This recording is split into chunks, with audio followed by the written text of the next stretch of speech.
Welcome, closers. Another episode of the Profitable Property Management Podcast coming at you live today here in Austin, Texas with my esteemed colleague, Brad. Why are you wearing that hat? It's NARPM Texas style, man. I came up from San Antonio to Austin wearing my cowboy hat. They challenged me, and I said, you don't understand. I live in San Antonio. Of course I got a cowboy hat. So I'm going to take it off, though, because you didn't wear your Breakfast Club shirt. Oh, man, no, as requested. I'm not going to wear my cowboy hat. Okay, so the Greg Doring impersonation is over, and we're going to lead right into the episode. This is part 2 in a 3-part series where we're talking about the NARPM accounting standards. Super excited to be talking about this and really excited about the launch that's going to happen at Broker Owner. We're less than a month away. For those of you that listened to the last episode, you have some context. For those of you that haven't, this is a set of documents that help give clarity to standardizing the underlying documentation and financial performance within the industry. So that looks like having a standardized chart of accounts, best practices for financial controls, and common definitions so that we're all speaking the same language. So let's go back and tell a little bit of that story about how we got here. I'd like to hear it from your mouth, man. Oh my God, you really want the honesty? Did you just open it up for me? How did we get to this point? Well, we did the benchmarking study with you. My company participated in that. You guys did several good phone calls and analysis of what we were doing. And then you put it all together and went to the PM Growth Summit a year and 2 months ago. Yeah. And so at the PM Growth Summit, I was on my edge of my seat thinking, here it comes. It's going to be the NARPM accounting standard in the miniature form. And it wasn't what I wanted.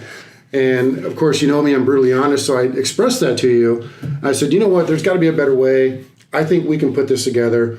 And so we kind of devised a plan that if we could get NARPM to agree to a budget, that they would allow us to help you guys put this together. So all the credit really goes to NARPM and the committee members for putting this together, packaging it, and putting it in front of you guys to allow Profit Coach to build the NARPM accounting standard, which is huge in a bunch of different ways, and we want to go over that. So I got to give you credit. In this instance, you actually had a little bit of a bigger vision than I did. I knew what I was capable and what I could get done with help with the team, and that was producing the benchmarking study. The idea of actually rolling it out to the industry felt pretty daunting, and the reality is that would not have happened unless NARPM had gotten behind it. You saw the opportunity, petitioned the body, got them to actually write a check. Now we wind out to here we are today. So for those that are not quite seeing the connection between the two, the benchmarking study that we produced involved 50 companies volunteering all of their operational and financial data. And then we had to go take 50 different sets of books, translate it, scrub it, cross-match accounts to actually create parity so that we could provide roll-up aggregated results. Now, instead of doing 50, hopefully we're going to be able to do 500.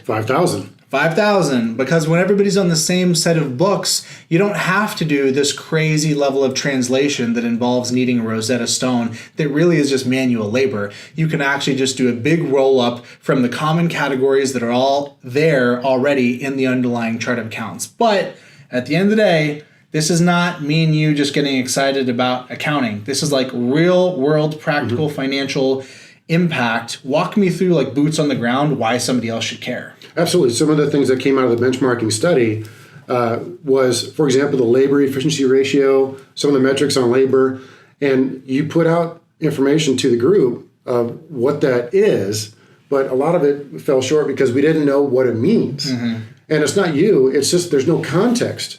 It's like we're trying to compare, a black pen to a blue pen. They're just not really comparing because we have to put them on the same level. And so where this went is, okay, now we got to figure out if my labor efficiency ratio is 48%, just for a fun figure, how can I compare that to anybody that's the size of my company? Right. I can't. Right. It's just kind of like, here's your averages and here's what you can do with that number. But at the end of the day, we couldn't really compare notes.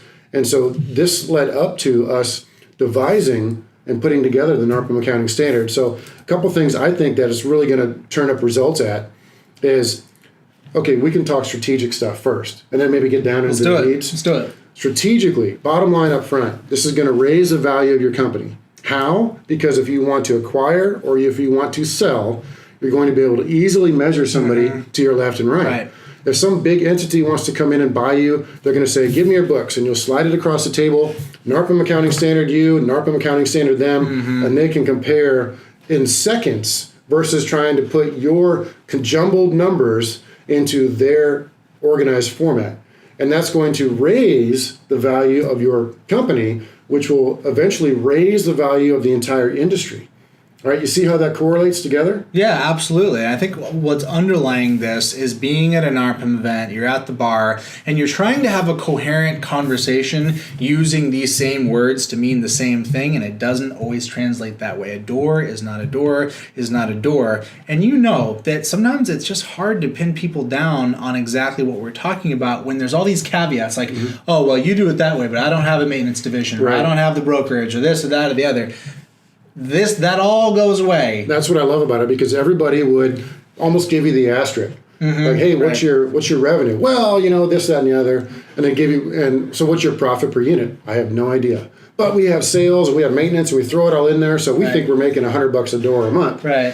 And you look at them with a raised eyebrow, and it's like, okay, we need to get on the same page here. If you want to include maintenance, great. Let's talk including maintenance. If you want to include sales, great. Let's talk including sales. Right. And so at least we're speaking at the same level.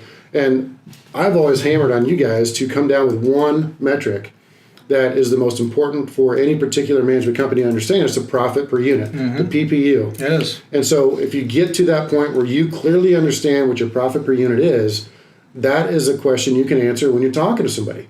Well, I'm a profit per unit of $37.50 per month per home. Great. How'd you get to that point? Because my profit per unit is $22. Yeah, and so that's where you start talking all the ancillary business stuff. Exactly. It makes it actionable. The absolute number of how much profit you have is going to vary, larger, smaller, company size. But profit per unit, what it reduces it down to is, what do you need to do to go get that check? If the gap is $20 a door, and that's really what it's going to take for you to get to where you need to be profitability-wise, okay, $20 a door. Let's go through the list of activities or programs that we could put in place. It's a lot easier to wrap your hands around in terms of taking action to move the needle. And here's the thing I want to say about profit. Some of these folks out there, some of the companies may not be focused that much on profit because they're killing it in the maintenance. Right. They're killing it in the sales. Right. But it's good to know, hey, my profit per unit for my management division outside of maintenance, outside of sales is $5 a door. And I'm fine with that. I'm speaking, example-wise. Yeah. But then they say, I'm in a killer market. So all the sales that I make, I kill it in sales because I do all the sales. Or the maintenance division, we have 20 trucks on the road doing maintenance. We're killing it. And so essentially the management is the epicenter for all the other ancillary businesses that you want to run. And I've always told people that it's the epicenter for purchasing. It's the epicenter for sales at the end. It's the epicenter for doing maintenance. It's the epicenter for doing other ancillary businesses, such as we started a rekey business. So those things are all right down the middle of figuring out where you are with the management company and letting you know exactly profit per unit. Yeah, if you would go crazy, you could go start a title company. I mean, there's a million opportunities around this. They make that hard in Texas, but there's a million things wrapped around it. But the point is, when you hear people say things like this, sometimes you hear people say crazy stuff. Like I heard a fairly successful property management entrepreneur, at least in terms of revenue, say, I don't know how you can make money on the property management piece. Wow. It's only with the maintenance and with the brokerage that you can keep it afloat. Well, I can show you how. Like, there's some pretty clear examples and use cases. By contrast, you got other people that swear by you can't make any money on maintenance or maintenance markup. It's not feasible. My owners would never accept any form of maintenance markup. There's all kinds of anecdotal stories, but by standardizing this, we've got examples of what is possible, and it really it expands the kind of conversation we're having. You're in the weeds as an operator. You got a lot to say about operational issues, but at the end of the day, aren't we trying to pull the industry up into talking about an entrepreneurial business owner level conversation? And let's talk about that. Let me give you a real world example of how this is going to work. So let's say a friend of mine, Sean Johnson, right? Independence ICP. Capital, New Mexico. He and I are buds. He puts himself on the NARPM standard. We've already started to put ourselves on the NARPM standard. 6 months from now, we can sit down and compare notes and say, wow, Sean, how did you do that? How did you get to that number? I'm impressed. I want to get to that number too. What did you do? Right. So it's no longer, well, our market's different and you walk away. Right. That's where the conversation would end versus you can dig in and really understand it. And another example would be, think of any other potential peer of yours, or even a company you want to be like. Let's say we went to Duke Dodson and say, I want to be at 3,000 doors like Duke Dodson. Right. Where do you get to, how do you get to that point? Where are his numbers? How did he get there? And you start looking at stuff you want to emulate. That's where the rubber meets the road. I know it's a cliche, it's overused, but that's where it puts everything into context to let you understand and help you improve your business by understanding the numbers.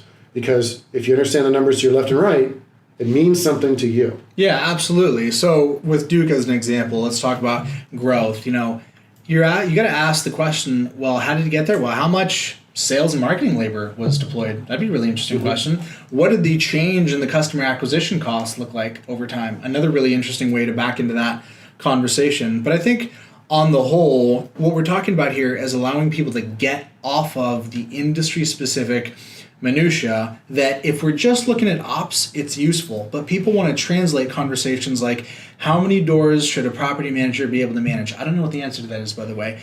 Interesting question, but the cross-cutting conversation is labor cost relative to revenue. And I don't care if it's VAs, departmental portfolio, labor cost to revenue, that's a big boy financial conversation that anybody have. That's the conversation that the VCs and the private equity people are having when they're looking at this industry. And I think it's worthwhile to have. Agree? I agree. And then the other part of that is that indicates to you as a business which direction to go. And it can't be undersaid, because if you're looking, I just thought of something. So employment numbers, our biggest expense in our business is employees, is staff members. So if we need to understand what the average salaries are of property management companies around our industry, this will help us get to that point. This will help us set standards for, not standards, but let's say benchmark, to use that term, of employment salaries, which goes back to how many homes can they manage, right? And at what point do you hire or fire? That's the bottom line. At what point do I need to hire another manager? You see where I'm going? Yeah, totally. There's a lot of really interesting questions. So the first thing that's related to this is the fact that when we did that initial benchmarking study, the only way it was viable was by eliminating the noise around owner compensation. We had to remove any form of owner compensation and replace it with a market-based wage. This is a big part of what's missing in that conversation on, what's your profitability, what's mine? Oh, mine's through the roof, it's huge. Well, am I even accounting for my own salary when I'm giving you that number? And if I am accounting for my salary, am I radically underpaying myself? That conversation is what we had to wade through in order to normalize the books. But there's a deeper level around staff members and asking yourself, does it make more sense to hire somebody really early in their career, like right out of college, and train them up? Should you go after a seasoned veteran, somewhere in the middle? I think that long term, there are some correlations that could be made on that level if you have the data. This hopefully is going to move us there. The data is important. For example, we're expanding into Austin. And so to use a term from Matt Whitaker, we're looking at greenfielding Austin, meaning that we want to grow it from scratch. Okay, you're planting seeds, you're growing it from scratch. What do I pay a person in Austin to do that? I don't know.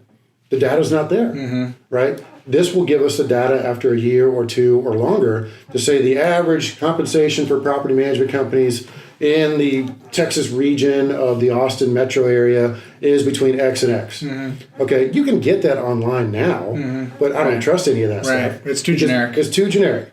I want to know what single-family home property management companies are paying their staff members. Yes. This data will get us there. Again, to go back to strategic decisions, hiring somebody in Austin, or do I go and buy a management company? You see how the fork in the road is illustrated with this type of a number system coming at you? Absolutely. So a couple of other caveats that are worth making. Number one, this was designed for single-family residential properties. NARPM was the body that led this. So this is going to be somewhat imperfect for HOA, commercial, pure brokerage. It accounts for and accommodates those things, but it was not primarily designed for that. So for those of you that you're dabbling in HOA or you're dabbling in a commercial, I think they'll be okay. But if you're HOA first and you have a minor single family division, this may not be an exact 100% fit, but that you can't make it perfect for everybody. And we chose to optimize for this specific use case. Part of what that means is this is not overly dictatorial. Your books after you've adopted this are still going to look somewhat different than somebody else's. It doesn't mean identical parity with how the books are structured, but a roll up into common categories is what the goal is, and that's what allows us to actually give that reporting insight. Let's dig into the implementation side. Let's do it. All right, we can do the mental massaging all day long about how great the NAS is, the NARPM accounting standard, but what does that mean for somebody to say, all right, I've seen it, I'm going to the broker owner conference, I'm listening to you guys. Yep. How do I put it into my business, and what's it going to look like? And you talked about it in your first episode, is that when you decide to implement the NARPM standard, you want to do it ASAP, like right dang now. Right. I mean, we're talking February, March, do it now, and you can backfill January, February, March, whenever you can get to this, and then now you're on the standard. The historical data from 18, 17, 16, 15 on way back may not be relevant. It may not be relevant to that point. It's not required. It's not required to go through that exercise in order to start. Start today, start now. If you want the insights, if you want to pony up to either do it yourself or to hire a vendor like Profit Coach, that's an option. I'm all for it. But don't let the resistance to doing that prevent you from adopting it today. You went through this exercise internally. Quantify the effort. Was this a 6-month project for you? I mean, what did this take to actually implement? Few minutes. I mean, it's not that hard, because essentially you work with your accounting team, you implement the CSV file, which is part of NARPM membership, and you put that into your QuickBooks. You can upload that into your software, whichever you use, which, by the way, the software companies are scrambling. They're all trying to get a piece of this to give their customers the option to go NARPM accounting standard or whatever the heck you want. It's left and right, And so they're scrambling to put this into their system. So as you start to see the implementation of this throughout the industry, you're going to see all the vendors you can mention, all the names I could drop. They're all going to be wanting to give you the option to do this and make it an easy button, or talk through implementing it on a broad scale for their systems. Put it into QuickBooks, right? Or Sage, or however you do it. That's going to be your business accounting. The challenge we have as managers, we've talked through this, is we have accounting within accounting. Right. Corporate and trust. We have your trust accounting with all your owners, your tenants, and then on top of that, you have your business accounting, which makes things that much more complicated. We've had to explain this to some high-level accounting people in our business recently, and it's just like they have a hard time getting that. They're like, your business is so unusual because you have 2 levels of accounting. I said, I know, but it's what we got to deal with. So going back to the implementation side, talk through somebody potentially on what you guys would recommend. So they call you up and say, Jordan, how do I implement this? What would you say as a professional advisor? Yeah, so there's really 3 strategies. You can either do it, the quickest and dirtiest way to do it is just to upload an Excel file and worry about nothing in the past and only be forward looking. That is literally something you can do in a matter of minutes. If you're asking me for best practices, I would say to take it all the way to the other side of the equation is to actually not only convert and translate your existing COA items to the new ones to basically map them, but to also go back and do that historically. So if you want the analysis piece, if you want to know how did we get here and what have been the trends, that's going to be the gold standard. There's no question about it. But again, it's not required in order for you to do that forward looking. So one of the things that you just mentioned was you're talking about having some folks do that internally and kind of realize that there's the complexity of the business. I feel like this comes up over and over and over again, is just acknowledging there is at least one way in which this industry is special, and that is folks realize, for your average realtor, for your hotshot realtor getting into this industry and just realizing at some point the light bulb goes on, it's like, wow, there's actually like some significant financial responsibility. How many small businesses are dealing with hundreds of thousands of dollars of other people's money that needs to stay in the cookie jar and not get touched? That's pretty unique. Yeah, at our level, it's unusual. You could be, like your first episode mentioned, you could be $1 million in revenue and have $1 million in trust. I mean, how often does that potentially happen? And that might be, the numbers may be off just a hair there, but conceptually it's sound. I mean, I don't know what the numbers would be, but let's say you could potentially have, $1 and then 75 to 50 cents in trust. So it's unusual for that to happen. So that puts you in jeopardy from the state accounting, all the state entities. that puts you in jeopardy for any sort of theft or fraud issues at your company. And so it's very important you get those issues tightened up. Right. And we know from experience that it can happen to anybody. Everyone's out there thinking, "Oh, I'm good. My brother-in-law, my sister's uncle's cousin's sister, they're doing my books. We're good. I'm totally cool. I trust them implicitly." Well, we've seen husband-wife teams. Wow. Fraud, right? Talk to any accountant. Talk to any high-level CPA. Talk to a forensic accountant. And they're going to tell you story after story after story of people that were trusting one another. And what happens is the fraud creeps in. Slowly but surely. When you see millions flash in front of you, it's tough not to say, I'm just going to take $10. I'll pay it back. And then that goes down the primrose path of just negative. And that's something you have to build into your system. Right. As part of what you guys talk about in the delivery. Financial controls guide. Financial controls guide. And I'm a big proponent of that because I want that to be a big part of what people implement into their system. Go by the whole Reagan mantra. Trust but verify. And that's what you got to put in your business. Right. Trust but verify. And that's going to ensure that you're not getting stolen from, that fraud issues don't happen. And just more innocent, take it more to an innocent scale, mistakes. We all make mistakes. Okay, so if you're trying to avoid mistakes, figure out 2 or 3 sets of eyeballs, check in on your stuff. And that's what your financial controls guide will walk them through. So we're speaking directly to the fast-moving type A entrepreneur that thinks that this compliance stuff is kind of a necessary evil. That's who that guide is written for. It's not written for an accountant necessarily. They'll still benefit from reading it, but it's written from the business owner that needs to be thinking about, how can I responsibly delegate? How can I responsibly abdicate? I don't necessarily have to be doing everything in the accounting function, but what do I still have to do to at least be aware and to manage?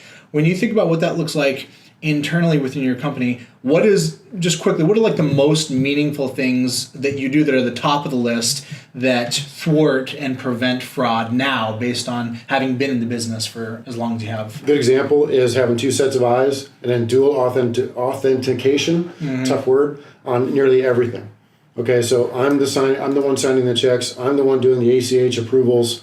Also, then you have an outside firm, potentially a local accounting firm, potentially virtual assistants, somebody with no dog in the fight, somebody with completely neutral attitude, looking at all the transactions, maybe doing your reconciliations, maybe reporting back to you, looking at your trust account, looking at your books, looking at your balances. I mean, really, if we sat down and wrote it up, there's probably 20 to 25 things that they want to look at per week, per month, to ensure that the fraud is not happening, that mistakes are not happening.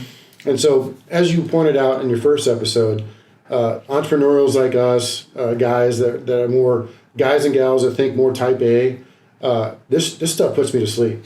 You two nerds, you and Danny, you guys hit it nail on the head there as far as getting it done. Because I hear talking SEO, I want to go to sleep. Put me right to sleep and wake me up tomorrow. Which I loved observing, by the way, listening to that episode you did with Dave Borden where he starts getting into the weed of SEO, and you're like, all right, let's go wrap it up. I tell him all the time, Dave, your SEO stuff puts me right to sleep, man. I want to curl up and take a nap. But someone's got to worry about it. Someone's got to worry about it, and it's the duty of the entrepreneur, the owner. It's your onus of leadership to ensure that these checks and balances are being put into place. I've been a victim of that. I overtrusted my people. Some people think that's good leadership. Oh, I'm not micromanaging my people, right? You're not micromanaging your people. You are trusting but verifying. It's the old premise. And so I understand the micromanagement stuff. In the military, it was a big term. Don't micromanage your people. Give them your intent, give them your end state, and kick them out the door and let them go. Yeah. Well, at the end of the day, employees are our biggest concern as growing entrepreneurs. I have 17 plus staff members now in San Antonio, 10 plus in Mexico. We're growing on an annual basis, adding 1 to 2 staff members per year. They are our biggest concern. I don't want to call it headache, but anybody who's in my position understands that you're always dealing with something, either an unemployment claim or a hire or a fire or some sort of other issue surrounding employees. It's always constantly there. I no longer manage homes. I manage people, processes, and processes. Right.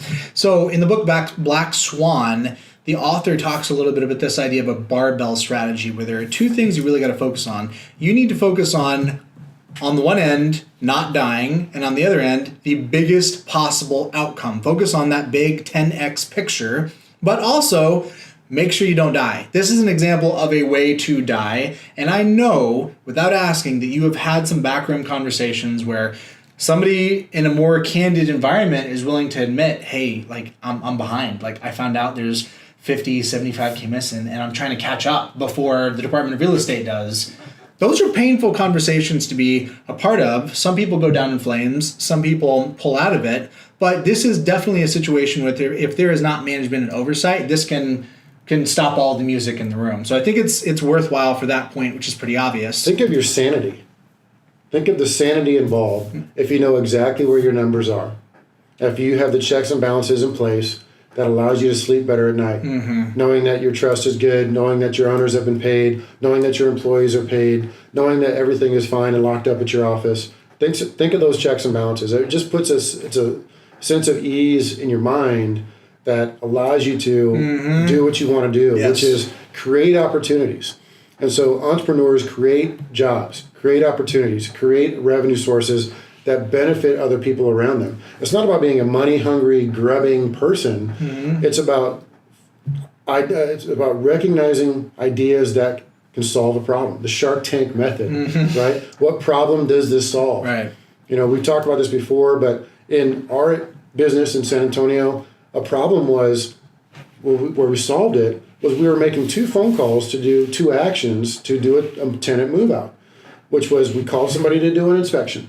Okay, then we had to call somebody to do a rekey to be code compliance. We created a business inside of our own business called Manager's Rekey, where we do that in one action. Nice. One tech goes to the home, does the rekeying, does the inspection, one invoice, one phone call, one action, one report. That's solving a problem. Streamline. And so we're actually taking the NARPM accounting standard and putting it straight on that business. Nice. So the point I'm trying to make is all the ancillary businesses, you can use the NARPM accounting standard chart of accounts to put it against any business you want. Now you can throw stuff out. You're thinking right away, you're not going to use management fees. Okay, I get it. But you can replace some of those things there and use some of the guidelines that are going to be frequenting with any business. So you can tailor the document. We talked a little bit about financial controls. It's kind of a negative rain cloud conversation, but the bulk of what we're trying to do here is for that positive outcome to provide more clarity around conversations like, I want to grow. I want to work on the business, not in the business. I'm thinking about hiring my first BDM or my first manager, etc. How do you get your head wrapped around what needs to happen to top line revenue in order for you to make the hire and still have the profit that you want? This documentation really helps you kind of think through those types of conversations. I know that you've had to work through that as your company has grown and gone through different stages. First you're solo, then a couple of key team members. Now you actually have some formal management in place. As you think about for optimizing for exit value, and you think about how this could help you with that, like what does that actually look like in practice? For exit value? Well, we can talk about that, but what I want to do is make sure, I wanted to illustrate another point with some context in real world. So you did the benchmarking study. Yeah. You did the basically the analysis of where our labor efficiency ratio is, right? How much money we spend on labor. Just recently, we transformed all of our portfolio management compensation. And so that was a tough drill. You know, we took them off of a revenue share model and put them more on a salary with a small incentive type model to control those costs, because those costs were getting out of hand. Inflated. They were very inflated, and it was not the intent to go to that model. Okay, the intent was to give them a small piece and let them grow it. Yeah. That got out of control pretty quick. Next thing you know, we're paying managers 6-figure salaries. Okay, and it just didn't equate to the industry as a whole, and it didn't equate to somebody coming in the first 6 months of their employment, and they're making a giant salary because we just dump a ton on their lap. So we put that under control because of, again, the NARPM accounting standard, the benchmarking that you did. We started to realize where we were out of whack and made an adjustment. Yeah. That's the context of the story. I love that. And I just got to pause and interrupt to say that part of what you're hearing is that comp models need to evolve and change over time. Some of the weight and the heaviness about that conversation is like, I got to think about it. I got to get it right because I don't ever want to have this conversation more than once. The reality is your operating agreement, for those of you that are in partnerships, that's going to get stale. It needs to change over time. Compensation models need to change over time. And you have to have the wherewithal of realizing you can't fully prognosticate and forecast what's going to happen, but you can anticipate that you're going to need to revisit it. Agree? At the real world level, it's often a combination of the personnel you have and the model that you want to put into place. It's never just, I'm going to put a compensation model down and then you're going to fit into that. Right. Okay. Now, you'd like to say that as you get bigger, and I think we can do that as we get bigger because we standardize our portfolio management compensation model. It's posted on our website. So when we say pull the trigger to hire PM number 6, it's pulling the trigger to hire PM number 6. It's all right there. Okay, there is no, well, what are we going to pay that person? Let me think about that. It's all right there in writing what we're going to potentially offer that person compensation. The point back is we compensated people a whole lot differently at 200 homes than we do now at close to 900 homes. Different level of compensation, different staffing, different mindset. So it has to evolve. Absolutely. I'm backing you up on that. It has to evolve. I'm talking to you in like the context of the real world, what we're doing right now. All right, circling back. Back to exit big value. tangent. You want to go and talk about the exit strategy. I think this affects us hugely because it's going to get us a higher multiple. Let me say that 5 times if I need to, because it's going to get us a higher multiple when a management company buyer can come in and say, let me look at your books. And they're comparing it in 30 seconds. Well, you, Mr. Buyer, buyer number 1, I'm not really impressed with your offer. Let me go look at another buyer. Buyer number 2 comes in and let me look at your books. Okay, buyer number 2 makes a higher offer because you can look at the books in seconds. Buyer number 3 comes in and says, well, let me look at your books. You're on the NARPM accounting standard. Okay, I can look at your books in 5 seconds, and it's buyer number 3 comes with an offer. You get competing offers, raises the value of your company, raises the standard multiple for the industry. I love it. So the offer pool expands as you lower the bar for due diligence. Think about what you got to do a year ago. You got to engage with somebody. You got to potentially do a letter of intent. You got to potentially do some sort of like a non-compete for 30 days so you can get them in and let them look at your books. They spend weeks looking at your books because they got to take piece 1 and fit into piece 9 and piece 4 and fit that into piece 2. Right. And it's a huge, tedious task. Right. And then you have to have conversation after conversation about all these different outliers, owner compensation, all that junk. There's going to be these different things. Right. Weeks later, after the buyer's wanting to lowball them because of all this work, and the seller's getting anxious. The property management company owner who's now turning seller is getting anxious. Right. Man, give me that offer. Well, I want to get out of here. I want to exit. And they can't because they're tied up into a due diligence type of letter of intent. 30 days, 60 days, 90 days. So it makes the offer producing process very tedious. You got to back me up on that. That's totally, I can see that, I can envision this right now. 100%. If I raise my hand and say, I'm ready to go sit on the beach and play golf every day, right. I want to entertain multiple offers. Yeah. And because I'm on the NARPM accounting standard, people can clearly look at that and say, yep, you are doing exactly what we think you're doing in revenue, profit per unit, this, that, the other, compensation. We're going to offer you 1.25 revenue. And all this is because we're talking about an 80% solution. If your focus is speed, and in business, that's my philosophy, that's my belief, is that speed matters. I had a mentor back in the day, former Army Ranger, and one of his favorite quotes was, speed is my camouflage. If you're focused on speed, you're looking for 80% solutions, and this is an example.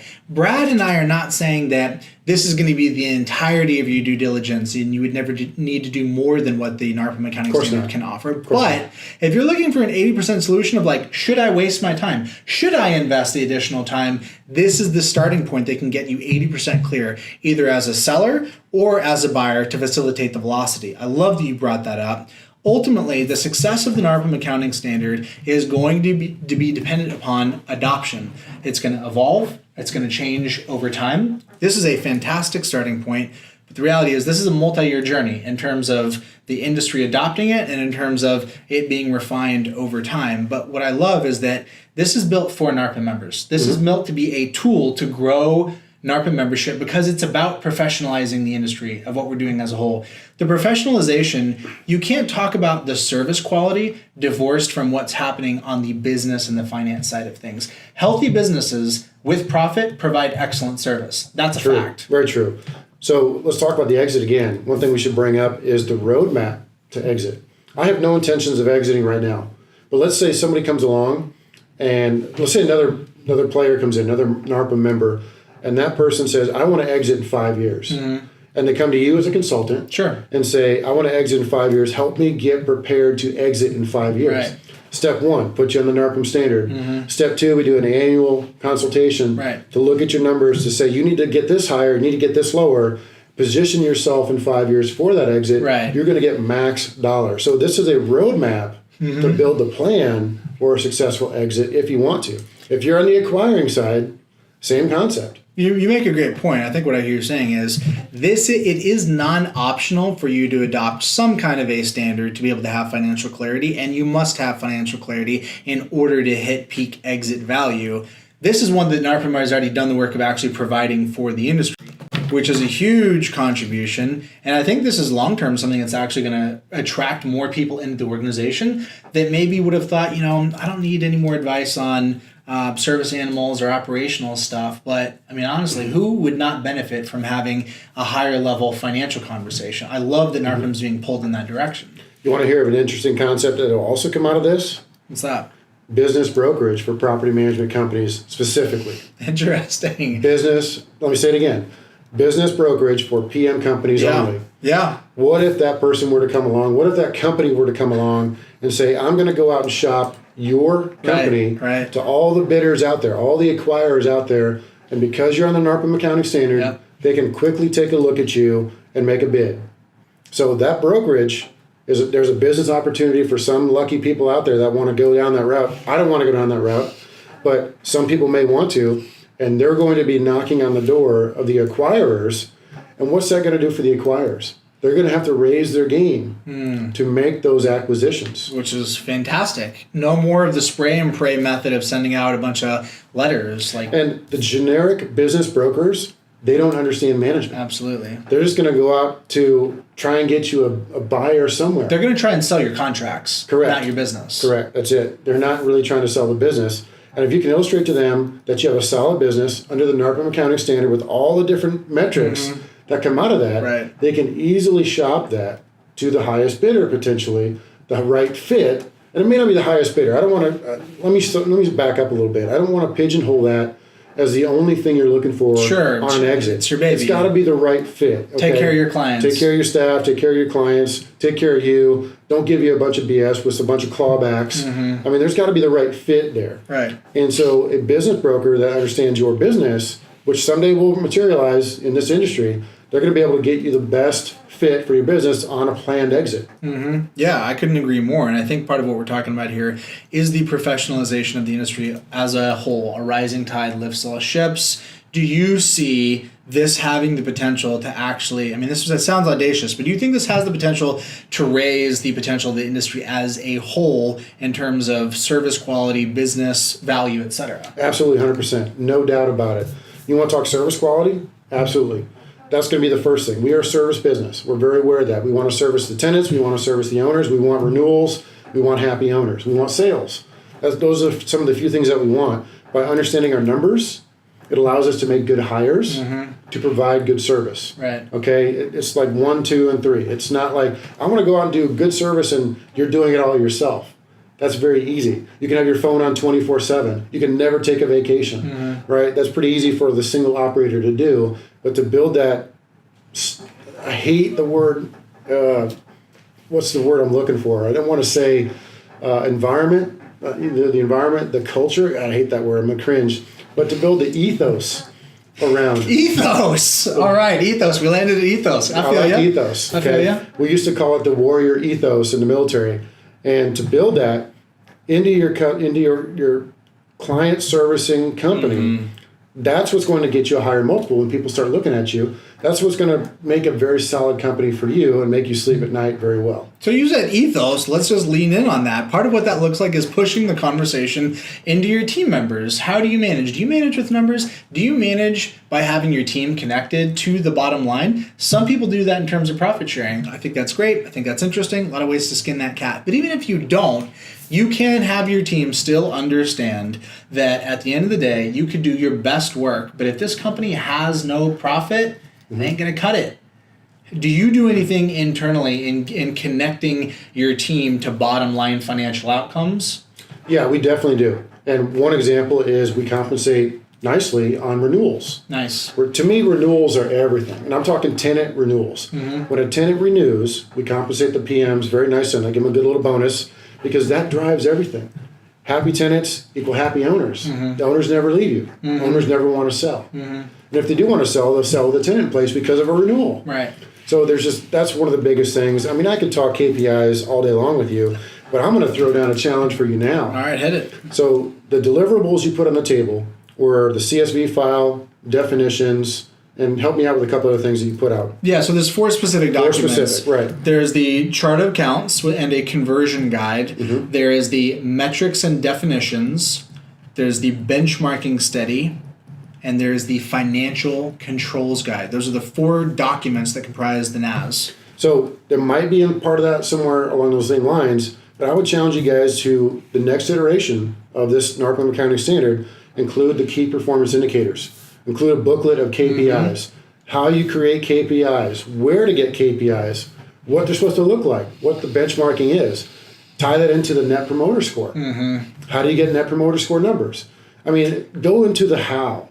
And I love that stuff because we use Net Promoter Score at length, and I'm a big believer in getting it via phone. Get a Net Promoter Score. So, example, maintenance work order is completed. Erica in my office calls the tenant and says, what did you think of the experience with RentWerx? On a scale of 1 to 10, how would you recommend us to your families and friends? She's getting a 98 to 99 NPS score right now on tenants that she reaches via phone. Love it. And if there's an issue, she identifies it, addresses it, and circles back with maintenance to close that gap. Okay? And you can't do that with an email. You might be able to do that with a text message. And I say might. But a phone call is a very powerful thing. Interesting. Backing up a bit, the key performance indicator of having that Net Promoter Score in front of you is what I challenge you guys to help produce for the next iteration of NAS. Oh, wow, I love it. So 2 things. Number 1, there is no finish line. You can always go deeper. You can always do more. Number 2, we got classic entrepreneur over here. After the first several thousand hours of effort, the document isn't released yet, and he's already pushing for more. Yes, we believe that there will be multiple iterations of this document. It'll expand, more member feedback, more adoption, more real-world circumstances to make this thing better. I'm stoked, man. Awesome. The industry's moving forward. I'm ready to go get some lunch and then go to the NARPM Texas style. Put my hat back on. Yeah, exactly. We're gonna let Brad put his hat back NARPM. on. Thanks for NARPM Texas style. Here I come. thanks for coming in, and thanks for taking leadership on petitioning the board and being the bull in the china shop that actually got this thing approved. I can't take really any of the credit because really we just put together the packet and NARPM approved it, and they did all the work. I mean, it's their budget, right? Yeah. So it's all to them, really. So I appreciate everybody kind of putting it all together and making it work. This is going to be fantastic. I'm excited to see the end results of this. And there's no end result. Let me say that again. I'm excited to see continuing positive results come out of this to where it can help the industry grow as a whole. All right, here's the future. Thanks Thanks for everybody. coming in. See you guys soon.